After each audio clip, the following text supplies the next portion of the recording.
이 시간 제 입술에 기름 부어 주셔서 아버지의 말씀이 잘못 없이 잘 전달되게 하시고 아버지의 말씀이 그리고 아버지의 마음이 잘 전해지게 해주세요.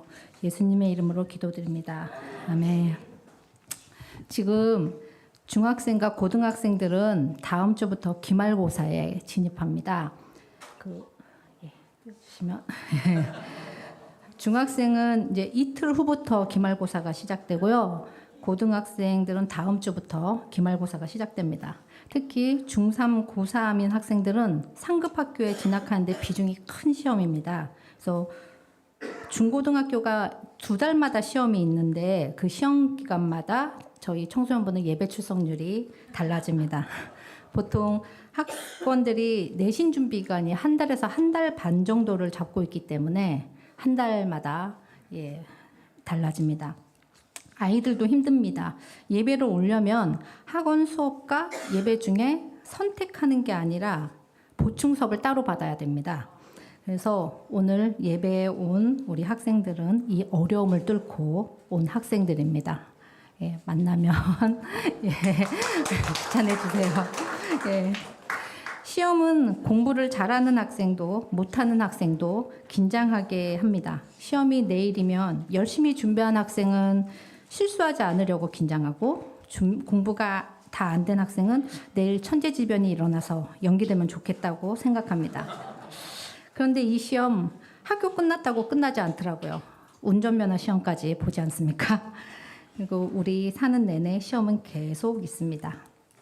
지난번 설교 때 야고보서가 쓰여진 배경을 말씀드렸는데 기억하시나요? 기억하려 하지 마십시오. 있는 게 정상입니다. 다시 말씀드리겠습니다. 야고보서는 스데반 순교 후에 거세게 불어닥친 대대적인 박해를 피해서 사도행전 8장 1절입니다.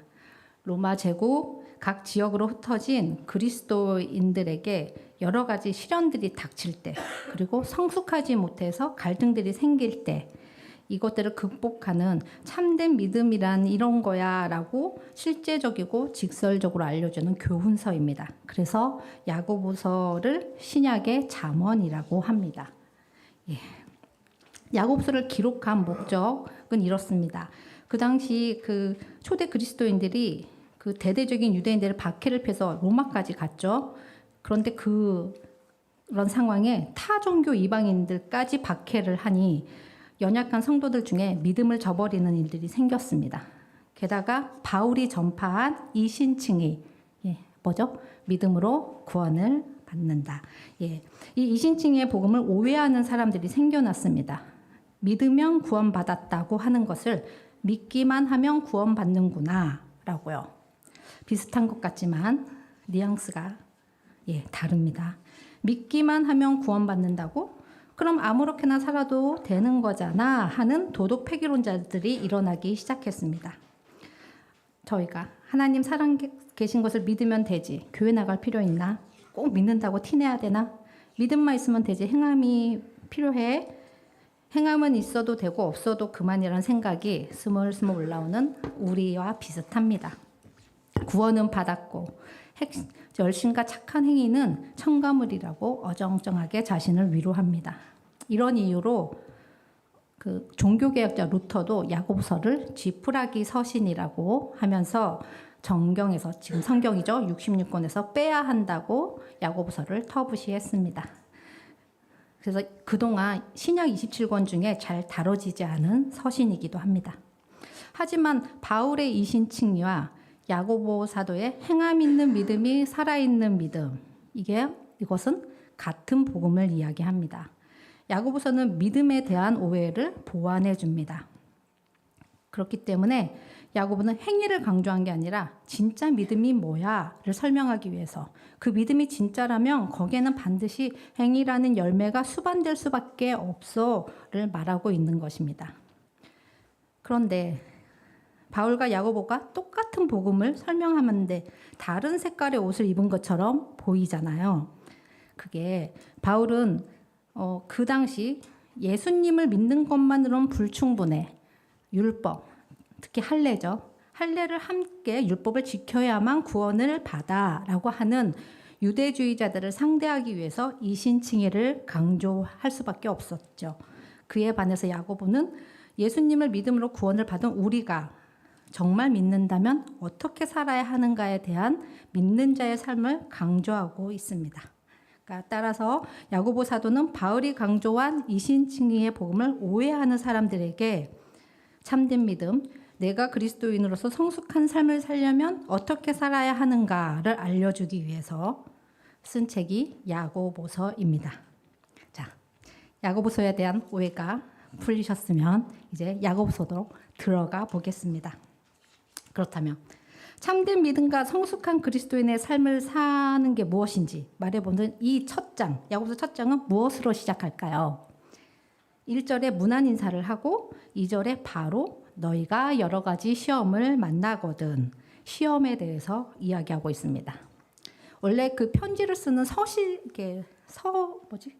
형태가 있다고 합니다. 근데 얼마나 급한지 바로 1절에 인사하자마자 본론 첫머리에서 시험을 이야기하고 있습니다. 시험에는 크게 두 가지가 있습니다. 여러분 아시는 것처럼 테스트와 템테이션.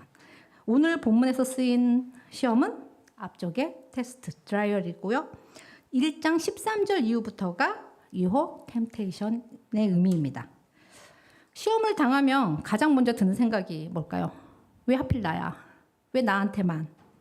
그리고 곧이어서 하나님이 나한테 화가 나셨나? 하나님이 나를 사랑하지 않는 건 아닐까? 하는 두려움에 빠지기도 합니다. 왜냐하면 기도 많이 하고 성령이 충만하면 어떤 시험도 당하지 않고 형통일색의 행복한 삶만이 있을 거라고 무의식적으로 믿고 있기 때문입니다.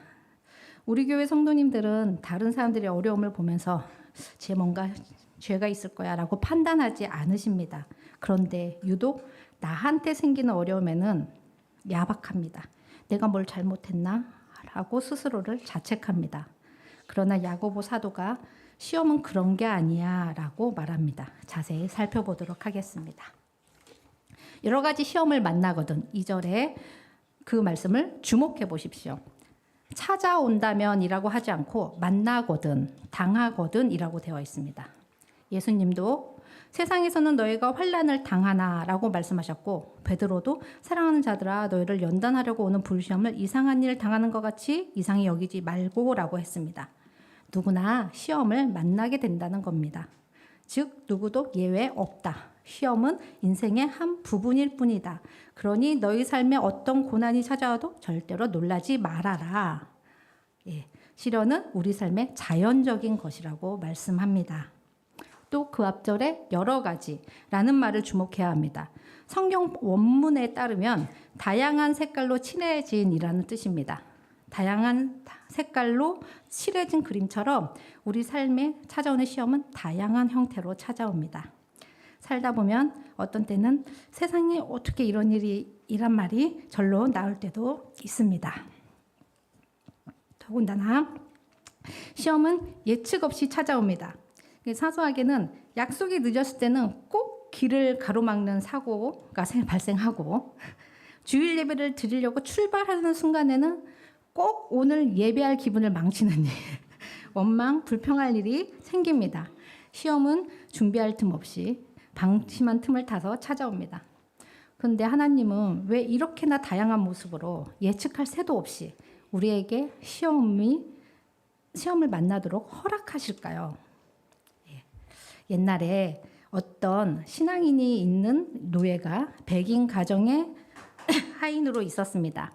그 주인은 사냥을 아주 좋아해서 늘 하인을 데리고 다녔습니다. 하루는 사냥을 가면서 주인이 하인에게 물었습니다. 너는 예수를 믿는다고 하면서 왜 그렇게 늘 시험이 많지? 나는 예수를 믿지 않아도 아무 시험이 없는데.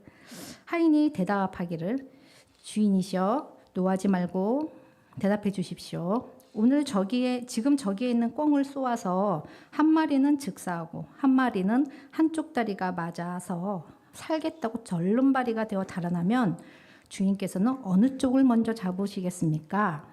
주인이 그야 물론 산놈을 따라가 잡을 것이지 라고 대답했습니다. 그때 하인이 옳습니다. 주인님은 이미 그 영이 죽었으니 마귀가 잡으려고 시험할 필요가 없고 저는 어떻게 하든지 하나님의 뜻대로 살려고 노력하니 마귀가 잡으려고 별별 시험을 다 합니다. 라고 대답했답니다. 죽은 자는 건드릴 필요가 없습니다. 따라서 여러분이 시험을 만나는 것은 여러분의 믿음이 살아있다는 증거가 됩니다. 어떤 이는 사람들은 티벳과 같다라고 했습니다. 그 사람을 뜨거운 물에 넣어보기 전까지는 그 속에 무엇이 들었는지 도대체 알 수 없다는 말입니다. 그 물에 담겨서 티백이 우러나오면 어떤 차이인지 알 수 있듯이 시험은 우리의 믿음의 진위를 입증하거나 시험하는 연단의 기능을 합니다. 그래서 야고보 사도는 우리가 당하는 시련이 우리의 믿음을 검증하기 위함이라고 3절에서 말해줍니다. 그런데 이 시험에 더 중요한 특징이 있습니다. 3절 뒷부분을 보겠습니다. 제가 개역개정으로 했습니다. 만들어내는 줄 너희가 알미라. 무슨 말일까요? 시험이 무엇인가를 생산해내는 역할을 하고 있다는 것이죠. 시험에는 무언가 가치 창출을 합니다. 누가 어떤 가치를 창출하는 걸까요? 바로 하나님이십니다. 한마디로 하나님이 우리에게 허락하신 시험에는 하나님이 세우신 목적이 있다는 것입니다. 쉽게 설명해 보겠습니다. 대장장이가 한 분 계셨어요. 대장장이란 쇠를 녹여서 뭔가를 만들어내거나 고치는 사람입니다. 그런데 이분이 머릿속에 뭔가의 작품을 계획합니다. 쇠를 녹여냅니다. 그리고 이제 바깥에 부은 다음에 집게로 집어서 여러 번 망치로 두들깁니다. 그리고 불에 넣었다 뺐다 망치로 수없이 두들기는 과정을 거치면서 머릿속에 계획한 그 모양의 작품이 나올 때까지 계속 반복합니다. 이 과정을 우리는 시험이라고 표현하는 것이죠. 과정만 보면 달갑지 않고 고통스럽습니다. 기뻐해야 할 이유도 없지요. 근데 분명 대장장이의 머릿속에는 뭐가 있는 거죠. 그가 만들고자 하는 작품이 있는 것입니다. 하나님은 우리에게 목적을 두셨습니다. 야고보는 이거를 3절에서 너희 믿음의 시련이 인내를 만들어내는 줄 너희가 알리라. 네, 하나님이 창출하시는 가치는 우리의 인내입니다. 야고보 사도는 반갑지 않지만 누구나 만나는 이 시험이 인내를 낳고 이 과정이 끝나면 그 과정 끝에 4절 온전함을 낳는다라고 말하고 있습니다. 대장장이의 머릿속에만 있던 그 추상적인 계획이 하나의 걸작으로 탄생하게 되는데 그 걸작품이 온전한 우리라는 것입니다. 그러니 이상하게 들리지만 시험을 당하거든 온전히 기쁘게 여기라라고 말하고 있는 것입니다. 야고보서 전체를 관통하는 중심 주제는 아주 다양합니다. 시험, 인내, 온전함, 기도, 지혜, 가난과 부, 말씀, 율법과 경건 등이 있습니다. 그중 근데 전체를 이해하는 중심 주제는 온전함이라고 할 수 있습니다. 온전함은 완전하다로 우리는 생각하지만 성숙함이라는 말이 본 의미에 더 가깝습니다.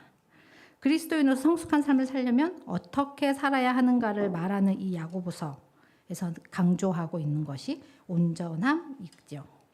어떻게 이룰 수 있다고 했나요? 온전함은 인내할 때 주어지는 것이다 라고 했습니다. 자, 정리 한번 할게요. 시험을 통해서 인내하게 되고 인내를 통해서 우리가 온전해진다 라고 정리하겠습니다. 그럼 잘 인내해야겠죠. 어떻게 잘 인내할 수 있을까? 여전히 우리의 숙제가 남아 있습니다. 자, 인내가 무엇일까요? 잘 참고 억누르라는 말일까요? 최선을 다해서 감정을 절제하고 마치 극기 훈련하듯이 나의 한계를 뛰어넘는 영웅 같은 상태를 말하는 걸까요? 3, 4절의 인내는 인내의 역사, 일하심입니다. 풀어드리면 인내하도록 하시는 하나님의 역사, 일하심이 먼저 있고 그 안에 내가 거함으로써 나의 인내가 인도받는다라는 의미입니다. 하나님이 먼저 인내를 시작하셨고 하나님이 종말까지 그것을 이루실 겁니다. 우리는 단지 그 하나님의 인내에 붙어 있는 거죠. 언제까지 붙어 있어야 할까요? 어제와 다른 내가 눈에 보이는 결과물로 드러날 때까지. 그러니 시험이 시작되면 이렇게 생각하십시오. 아, 하나님이 내 인생의 어느 한 부분에 작품 활동을 시작하셨구나 라고요. 우리는 늘 세상이 문제라고 하지만 하나님에게는 늘 사람이 문제입니다. 우리는 무엇을 입고 무엇을 입을까가 가장 큰 관심사지만 하나님은 내가 어떤 사람인가에 가장 큰 관심을 두십니다. 모든 시험의 목적은 우리에게 있습니다. 어떻게 해요? 4절 후반에 온전하고 구비하여 부족함이 없는 하나님이 사람이 되느냐 마느냐에 있습니다. 나도 나에게 기대하지 않는 이 목적을 가지고 시험을 주십니다. 당장에는 부대끼고 어렵고 힘이 듭니다. 그러나 하나님의 손에서 만들어질 여러분의 모습을 기대하십시오. 그럴 때 시험은 어렵지만 기쁘게 여겨질 수밖에 없습니다. 바울도 모든 시험이 인내, 연단, 소망으로 이어지는 과정이라고 말했습니다. 뒤로 넘겨주시면 네, 야고보식으로 표현하면 우리를 온전한 자로 빚으신 하나님의 섭리라고 말할 수 있겠습니다. 시험이 오면 그 상황을 견디되 불평하고 실수하고 넘어지는 나를 인내하시고 기다려주시는 하나님의 그 인내의 일하심에 기대십시오. 시험은 비껴갈 수 없습니다. 학생이 시험을 치르면서 시험지를 앞에 놓고 하나님 시험 안 치르게 저를 도와주세요. 이렇게 기도하면 되나요? 말이 안 되는 기도죠. 서로 도망친다고 해도 결국 그 시험은 치러야 한다는 사실은 변하지 않습니다. 우리 인생의 사건도 마찬가지입니다. 여러분 안에서 하나님의 믿음과 인내를 단련시키고 계심을 하나님이 여러분의 믿음과 인내를 단련시키고 계심을 기억하고 시험이 올 때 견디십시오. 그럴 때 온전함을 우리에게 이루신다고 말씀하십니다. 자, 학교 시험은 고통스러운 거지만 시험이라는 통과 의례를 거치지 않으면 아무도 학교를 졸업할 수 없습니다. 여러분 과거에 학교 다닐 때 나는 시험이 다가오면 가슴이 설레면서 그 시험이 너무너무 기다려졌다. 아, 예. 예, 네, 안 기다려지는 게 대부분입니다. 네, 또 하나 질문 드릴게요. 이거 시험 아무도 좋아하지 않는 시험. 이건 우리의 교육제도 안에서 영원히 제거되어야 마땅하다. 예, 없죠. 자, 이게 뭘 뜻할까요? 아무도 시험을 좋아하지 않지만, 좋아할 수 없지만, 그럼에도 불구하고 시험이 필요하다는 거죠. 시험을 치러봐야 내가 무엇을 아는지 모르는지, 내가 어떤 과목에 있어서 뒤떨어져 있는지를 알 수 있습니다. 그래서 다음 시험에 그 과목을 집중적으로 공부하면 전체적으로 성적이 업그레이드 됩니다. 전체적으로 아는 것을 늘려가는 것. 이것이 성적 향상이고 성장입니다. 마찬가지로 하나님께서 저와 여러분의 온전함을 위해 시험을 허용하십니다. 사실 저도 시험이 힘들어서 목사님께 이런 질문을 한 적이 있었습니다. 왜 성숙해져야 하나요? 목사님께서 그런 어리석은 질문이 어디 있냐고 하시더라고요. 하나님은 저와 여러분이 예수 그리스도의 장성한 분량까지 담기 원하십니다. 하나님의 자녀인 신자는 이 시련의 시험을 통과하면서 하나님의 마음을 알고 배우며 자녀로서 하나님 아버지를 닮아갑니다. 시련 없이 성숙은 없습니다. 시련을 통해 온전한 믿음으로 자라갑니다. 그러니 시련은 하나님의 복이요 은혜라고 할 수 있습니다. 자, 다시 한번 중간 정리 한번 해볼게요. 온전함을 이루려면 인내해야 된다. 근데 그 인내는 내가 참는 게 아니고 하나님이 인내를 먼저 시작하셔서 이루어 가신다. 그리고 내가 거기에 붙어 있죠. 그래서 견디는 건데 그럼 잘 견디려면 나에게 잘 견디게 하는 어떤 액션이 있어야 하지 않겠습니까? 어떻게 해야 할까요? 야고보 사도가 5절에 기도하라고 권면합니다. 기도하되 특별히 지혜를 구하라고 합니다. 우리는 시련을 통과하며 우리에게 무엇이 부족한지 드러납니다. 돈이 없고 환경이 안 되고 인격이 부족하고 실력이 부족한 게 보입니다. 그런데 정말 부족한 것은 이 모든 일에 대한 하나님의 뜻, 그가 이 모든 일을 통해서 무엇을 하고자 하시는가에 대한 그 뜻을 아는 지혜가 부족합니다. 솔로몬이 구했던 지혜, 여기서 말하는 지혜가 그 솔로몬이 구했던 지혜와 같은 단어입니다. 솔로몬도 왕이 되고 나서 하나님께 지혜를 구했다. 이 사실 우리는 정말 유초동물 아이들도 다 알고 있는, 너무나 잘 알고 있는 사실입니다. 그런데 역대하 1장 10절에서 솔로몬이 구한 것을 지혜라고 했지만 열왕기상 3장 9절에서는 이것을 듣는 마음이라고 표현했습니다. 즉 지혜는 듣는 마음입니다. 온 백성의 재판을 해야 했던 솔로몬이 그것을 잘 판결하려고 듣는 마음을 구했습니다. 백성들의 말을 잘 듣고 정말 잘 지혜롭게 판결하려고 한 거죠. 그런데 이 잘 듣는 마음은 먼저는 하나님의 말씀을 잘 듣는 것에서부터 시작합니다. 우리가 시험 중에 위로부터 내려오는 지혜를 얻지 못한다면 무엇 때문에 시험에 빠지게 되었는지, 어떻게 반응해야 하는지, 하나님께 어떤 답을 드려야 하는지 모르게 됩니다. 그래서 야고보는 시험 중에 인내하기 위해서 지혜를 달라고 하나님께 간구하라고 권면합니다. 실제로 우리는 시험을 당했을 때 하나님께 바로 엎드리지 않습니다. 요 사실에서 이치를 발견하게 됩니다. 무슨 말이냐면 기도하기 시작했다는 것은 이미 그 마음이 하나님을 생각하고 하나님을 바라보고 있다는 증거입니다. 그래서 시험을 만난 성도가 하나님께 간구하지 않는 현상은 그 현상 속에 이미 문제의 원인이 있다는 뜻이 됩니다. 무엇이 진짜 시험의 원인인지 모르고 있다는 것이죠. 그리고 하나님을 오해합니다. 하나님이 후히 주시고 거절하지 않으시는 분임을 점점 잊습니다. 그래서 사방이 막혀 있는데도 하나님께 구할 생각을 하지 못합니다. 해결책을 다른 방법을 얻으려고 생각합니다. 이에 야고보는 그들이 생각하는 하나님에 대한 잘못된 생각을 깨트려 줍니다. 준다고 하고 뒤로 계산하는 그런 야박한 분이 아니라 넉넉히 아낌없이 순수하게 주는 하나님이시다라고 말을 합니다. 지혜를 구하십시오. 여러분 기도할 때 어려움을 만나게 되면 왜죠? 라고 묻기보다 무엇이죠? 라고 물으십시오. 주님 왜 저에게 이런 어려움을 주셨어요? 라고 하지 말고 주님 이 상황을 통해 제가 무엇을 깨닫기 원하십니까?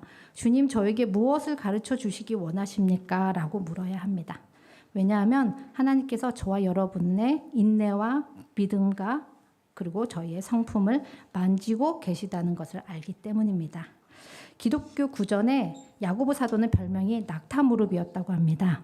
하나님 앞에 지혜를 구하느라 더욱더 하나님에 대해서 알아가기를 사모해서 기도하는 그 자리에 머물러 있었다는 것입니다. 그래서 그만큼 하나님을 알게 되고 하나님에 대한 지식이 믿음의 기초가 되어서 그 삶 속에서 부딪히는 수많은 시험들을 견디어내었습니다. 지혜를 구함으로 하나님이 허락하신 이 시험 끝에 어떤 열매를 예비하실 줄 알기 때문에 하나님을 오해하지 않았습니다. 그리고 인내를 경주할 수 있었습니다. 시험은 고통이지만 이 어려운 것이지만 견디며 그 자리에서 나아가야 합니다. 그리고 마침내 그 자리에서 하나님이 우리를 성숙한 자로 일어설 수 있도록 인도하시고 그러할 때 복이 있습니다. 12절 말씀입니다. 생명의 면류관으로 표현된 이 복은 금메달을 목에 이렇게 달고 끝나는 것이 아니라 인내를 통해서 변화돼서 받게 될 영원한 생명의 삶입니다. 그런 삶을 살게 할 때 자신입니다. 우리 계속 들었던 팔복이 연상되죠. 내 속에서 아브라함에게 했던 그 약속을 따라 이루어져 가고 있는 영광스러운 선물입니다. 시험을 참고 스스로 자신들이 진짜임을 확인하는 것입니다. 이 과정이 바로 야고보가 말하는 믿음의 성숙입니다. 제가 이 과정을 잘 보여주는 청년이 있어서 동영상을 짧게 보여드리려 합니다. 여러분 많이 알고 있는 분이지만 모르는 분이 있을 것 같아서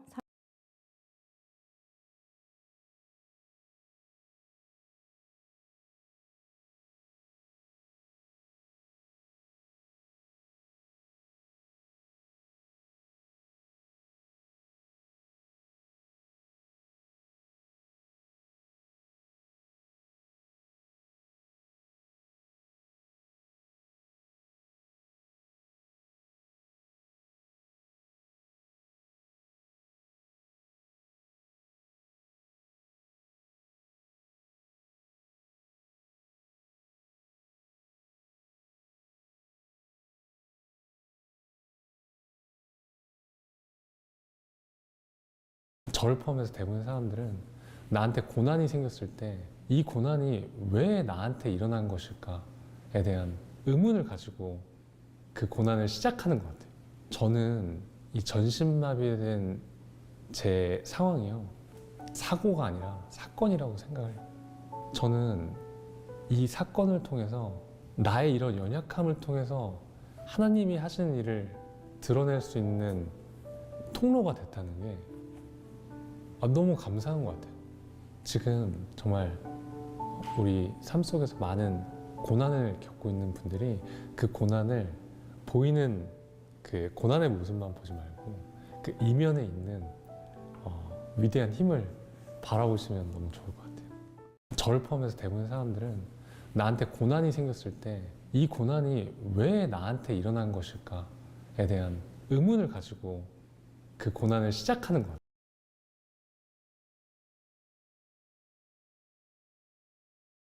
나를 성숙하게 하기 위해서 주시는 것이 시험입니다. 시험은 거쳐야 하는 과정일 뿐입니다.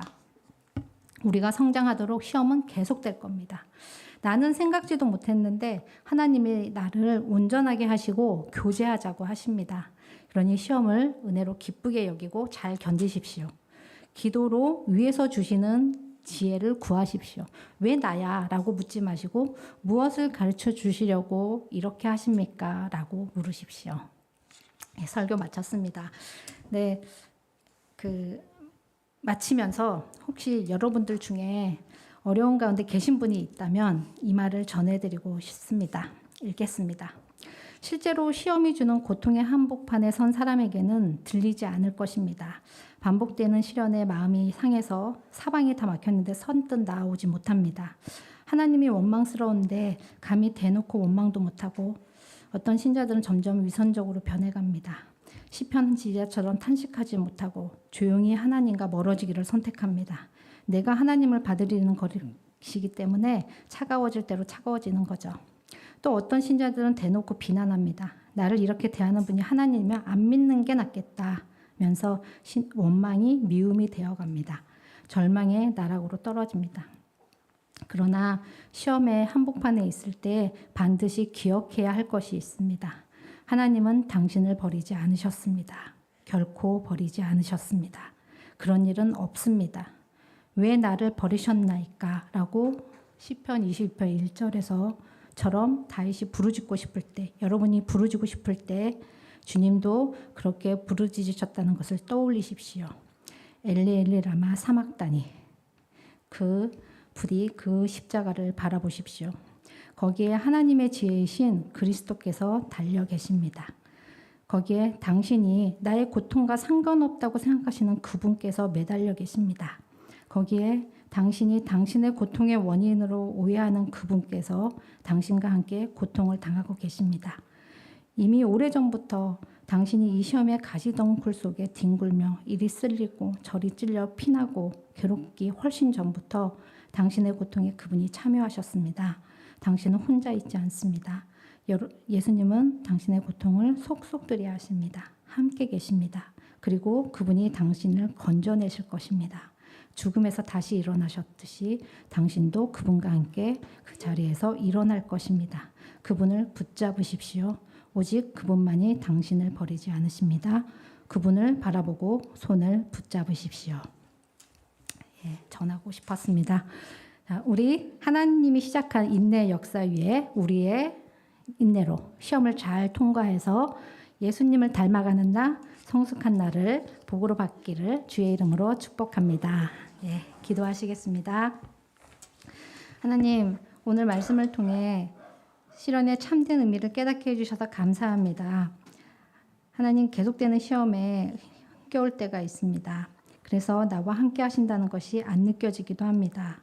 주님, 시험을 만날 때 하나님을 원망하는 대신 잘 견딜 수 있는 힘을 주시고 무엇을 가르쳐 주시기 원하십니까? 기도하며 온전히 예수님을 닮아가는 성숙한 자녀 되게 해주세요. 그리고 우리 밝은 교회가 서로 돌아보는 공동체 되기 원합니다. 시련 중에 있는 지체들을 보듬고 아버지의 마음으로 위로하는 공동체 되게 하소서. 예수님 이름으로 기도드립니다. 아멘.